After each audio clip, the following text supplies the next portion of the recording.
ছোট পর্দার দর্শকদের কাছে তিনি আজও লালন নামেই পরিচিত। তিনি হলেন অভিনেতা ইন্দ্রাশিস রায়। অভিনয়ের পাশাপাশি অভিনেতা সেলিব্রিটি ক্রিকেট লিগের একজন সক্রিয় অংশগ্রহণকারী। বহুদিন হলো বাংলা ধারাবাহিকে দেখা যায় না তাকে। জানা যাচ্ছে আচমকা অন্ধকার নেমে এসেছে ইন্দ্রাশিসের জীবনে।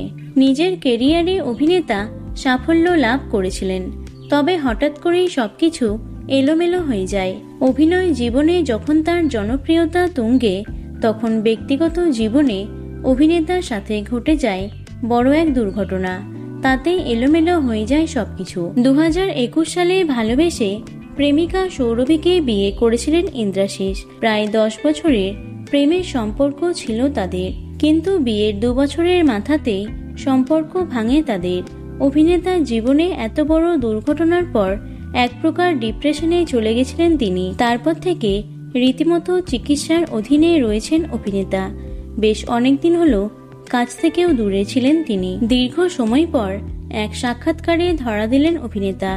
এই প্রসঙ্গে ইন্দ্রাশিস বলেন, আমি যে চিকিৎসার অধীনে রয়েছি তাকে বলে রিহ্যাব অ্যাপ্লিকেশন। বিদেশে থেকে এই চিকিৎসা পদ্ধতি শুরু হয়েছে, যে সাধারণ জীবনে যখন আমরা যা করি তার থেকে দূরে থাকার পদ্ধতি এটা। আমার পুরোপুরি ডিপ্রেশনে সমস্যা নেই, আমার এই রিহ্যাবের সমস্যা রয়েছে। আমাদের মধ্যে 80% মানুষ এর থেকে বেরোনোর পদ্ধতি জানে না।